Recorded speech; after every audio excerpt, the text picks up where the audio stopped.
Welcome to the Dairy News and Views podcast, a production of the Iowa State University Extension and Outreach Dairy Team. Our podcast covers current educational, research, and industry tools available for your operation to manage healthy cows and calves while producing the highest quality dairy products. Thanks for joining us today on Dairy News and Views from the ISU Dairy Team. I'm Jen Bentley, Northeast Iowa Dairy Field Specialist, and today I'm here with my Extension Dairy Team colleagues, Larry Tranel, our Northeast and Southeast Dairy Field Specialist, Fred Hall, who's out in Northwest Iowa, and Dr. Gail Carpenter, our Assistant Professor and State Extension Dairy Field Specialist, as we discuss today's topic, and we're excited to have a new Extension member on campus here. So welcome back to the team. Great to be here, Jen. I'm not the new person. I just spoke up to say great to be here. But this is Gail. And Shelby, you're the new person. So you're the one joining us today. Yes. Dr. Shelby Gruss is here. She's recently hired as the State Forage Specialist with Iowa State Extension and Outreach. Gruss is going to help educate Iowans about the value of forage production and address issues related to forage management, pests, and diseases. So welcome to the podcast, Shelby, and to Iowa State University Extension and Outreach. We're looking forward to working with you. So why don't you start with just telling us a little bit about yourself? Where are you from? How did you end up here? Thank you for the welcome. It has been great to be here so far. I've only been here about a month. So I am from Northeast Indiana. I grew up on a small row crop farm. It was basically more like a hobby farm. Both my parents worked full time, and I kind of fell in love with agriculture during that time. And so I went to the University of Illinois, Urbana-Champaign for my undergrad and my master's. Both of them were based in crop sciences. I had started off a little differently. I started off with a plant breeding focus. And so a lot of my class coursework there really focused on plant breeding and genetics. And that's how I ended up at Purdue University for my PhD. And that is where I got introduced to forages. I started working with forage sorghum. Durin-free sorghum, to be precise, the sorghum that doesn't produce prussic acid. And I started working with the forage extension specialist there and absolutely fell in love with forages. And so really tailored my work more towards forage sorghum, and then did a small postdoc at Purdue, learning more about forage production, forage management. And then I did another postdoc at Michigan State, where it was just purely perennial forages I was working with, and really looking at how forages can increase resilience on the farm. And then I started here just a month ago. So I'm super excited to be here. So Shelby, what are you most looking forward to in your position, in addition to the ability to work with the dairy team? I'm super excited about the flexibility of forages. I think forages can fit into almost any system. So like working with the dairy team, working with the beef team, working with crops teams, but really being able to interact with producers. I like to be able to learn from producers, because producers are experts in their own ways, and trying to be able to implement what they're doing into research and vice versa, giving the research to farmers. So really interacting on the extension side, developing new programming, and just the interaction with people, I think, is one of the biggest things I'm looking forward to in this position. Do you have both teaching and research responsibilities in this position? I do. I am teaching the forage production management course that'll be taught in the spring. And then I do have a research responsibility as well. So my biggest piece is extension. It's 55% extension, 25% research, and then the one class that I'll be teaching. I do think they all kind of feed each other though.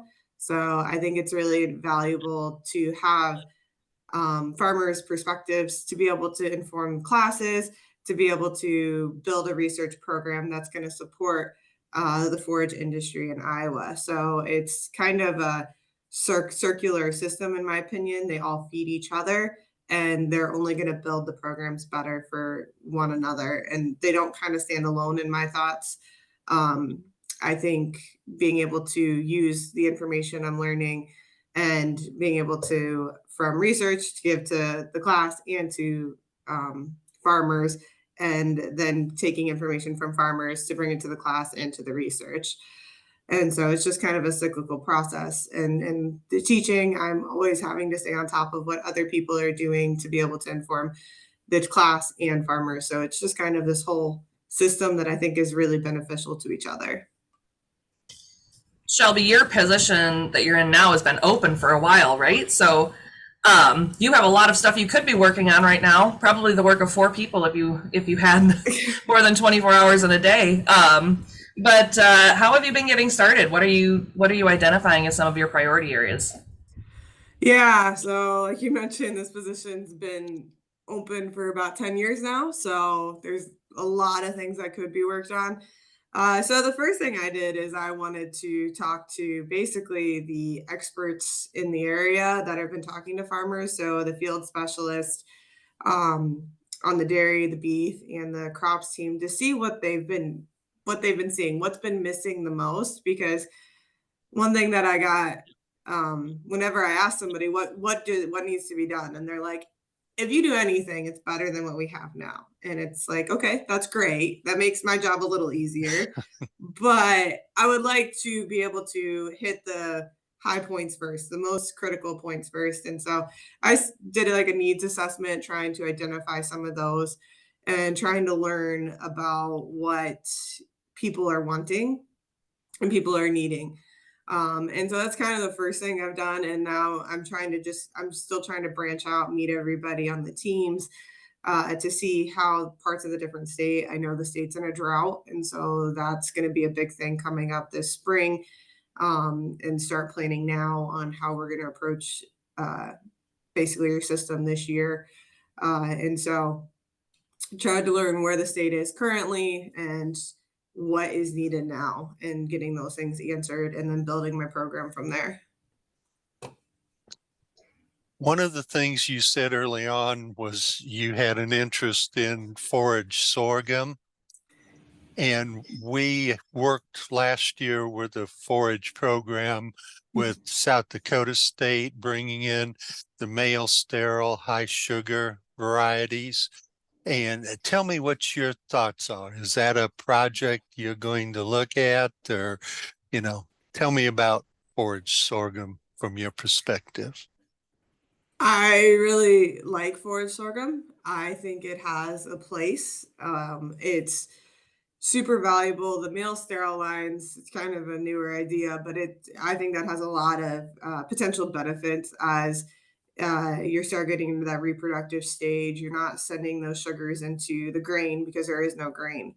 Animals can't utilize sorghum grain very well because of the hard seed coat on it. And so it doesn't break down well and it's not as digestible. And so keeping those in the plant where the plant is not putting on more biomass, so they're not putting on more lignin, really could be a great option for higher quality sorghum.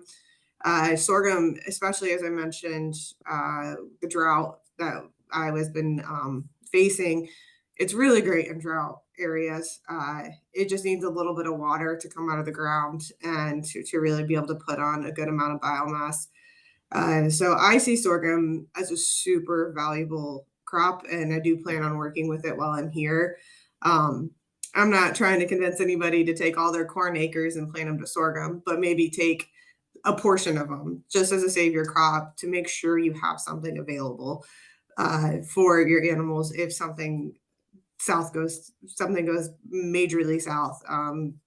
Tar spot and corn, if we have a bad year, that could be very devastating. And then I know pastures are quite limited currently as we're starting to enter, I think it's like a second or third year of drought. Being able to have that extra forage availability throughout the summer could be invaluable. And then I know the beef team's working on things such as swath grazing sorghum to be able to enter into those winter months, keeping animals on pasture longer.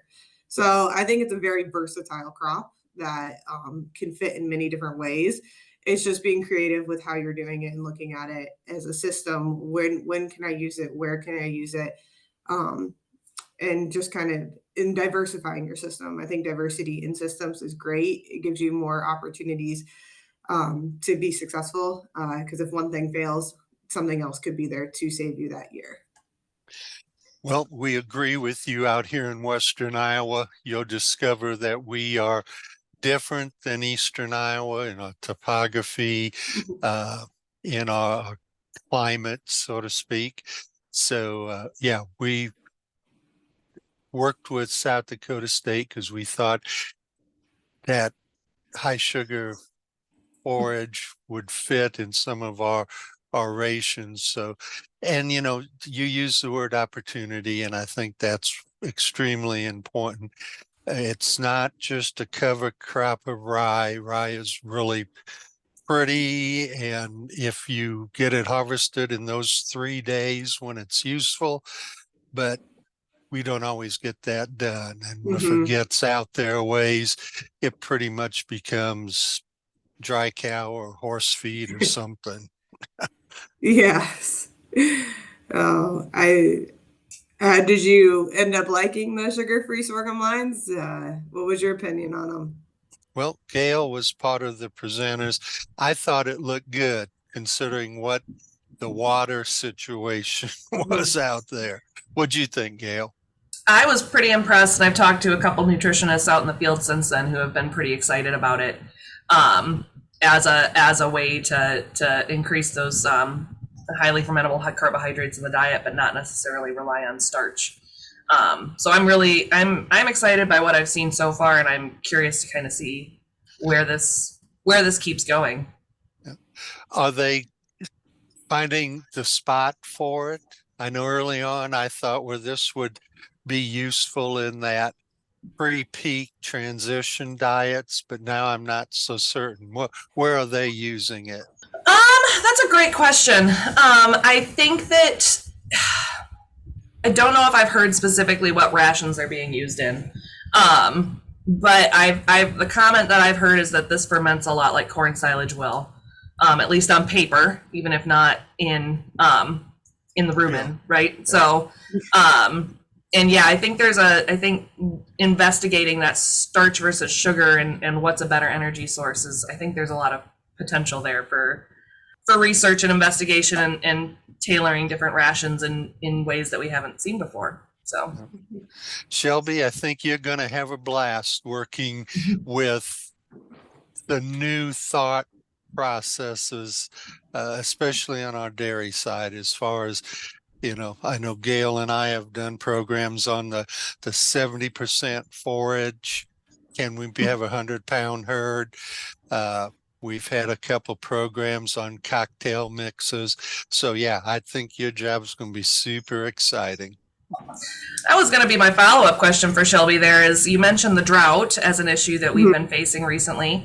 But how do you see another major issue that we have right now is just high input costs, right? It's everything's more expensive than it used to be. So how do you see forages fitting in dairy systems where we're experiencing high costs of feed? Yeah, so I think there's a couple ways you can do it.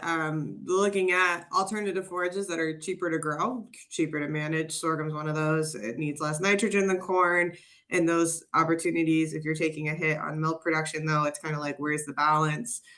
I think so. In my opinion, the best harvester is your animal. It's the cheapest harvester. If you are able to put your animals on pasture, kind of do a grazing system, you're going to be able to save money because you're not harvesting all of that forage. You're not harvesting it mechanically. You're not having to go out the field. Your animals are able to go graze it. It's a lot cheaper of an option.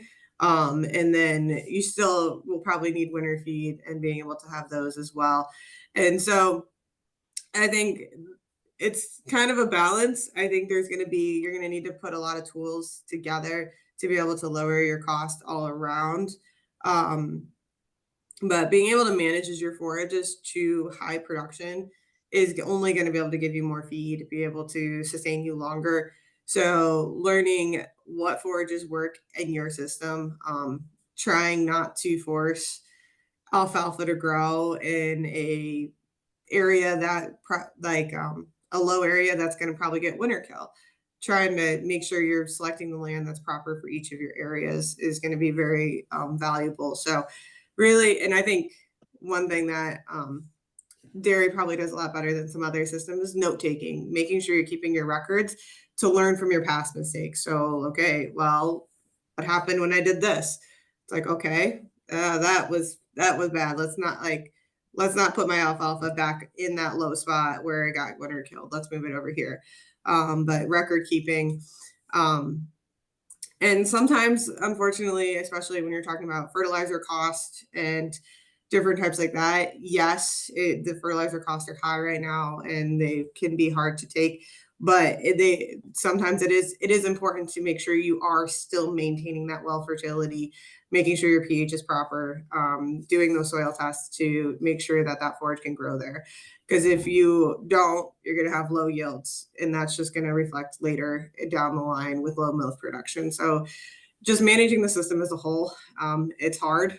It gets harder and harder every day. Finding those maybe specialized markets, if you can do that, is always a benefit as well. Yeah, it's Shelby, hard being creative. I was just going to say, we look forward to some continued discussion with you as you're going to be out with us with our dairy boots in the barn here in February. So you and Gail are both going to be on the forage management presentation. So I think, we'll have some of those continued discussions, and hopefully our producers can provide you some input of what they're doing right now. And we can start having those conversations about what their management looks like coming into spring too.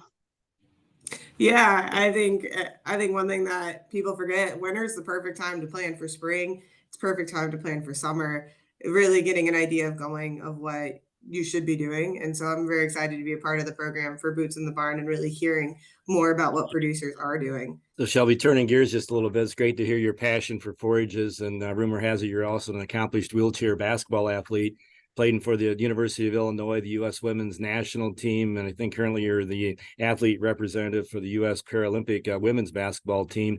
So it sounds like you're a very avid basketball fan. Just maybe tell us a little about your love for basketball. Oh, I've loved basketball since I was a kid. I've played basketball since I was in 4th grade, I believe it was, when I started. And I got injured when I was 18. And so I was playing able-bodied ball till senior in high school. And then I switched to wheelchair ball and fell in love with the sport all over again.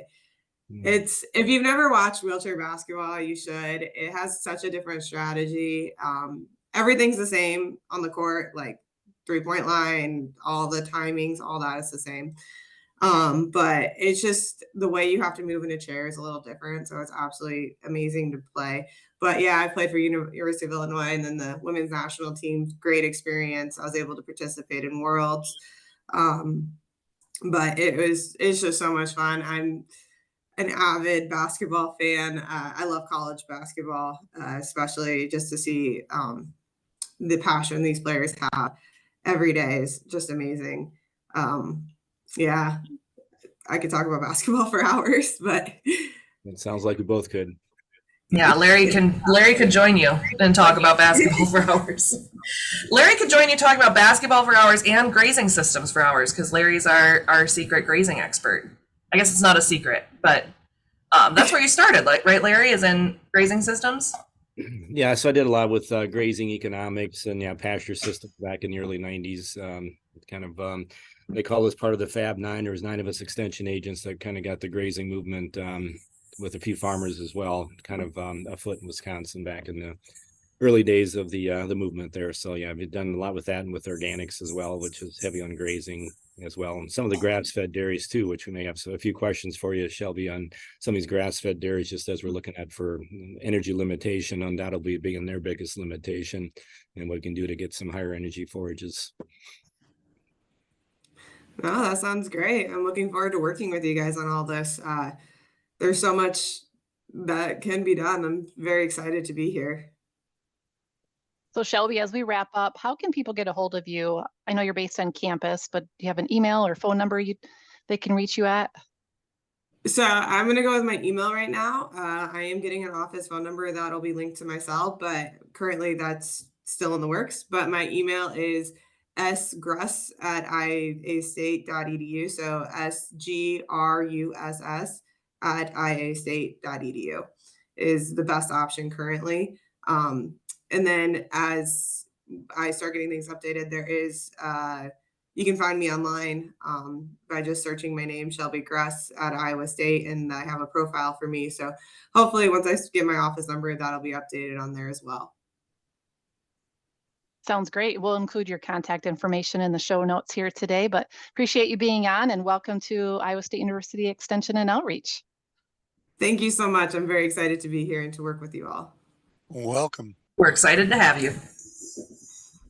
Well, I think that's a wrap for today, and we want to thank our audience for joining us, and we look forward to visiting with you on the next Dairy News and Views from ISU. This institution is an equal opportunity provider. For the full non-discrimination statement or combination inquiries, go to www.extension.iastate.edu/diversity/ext.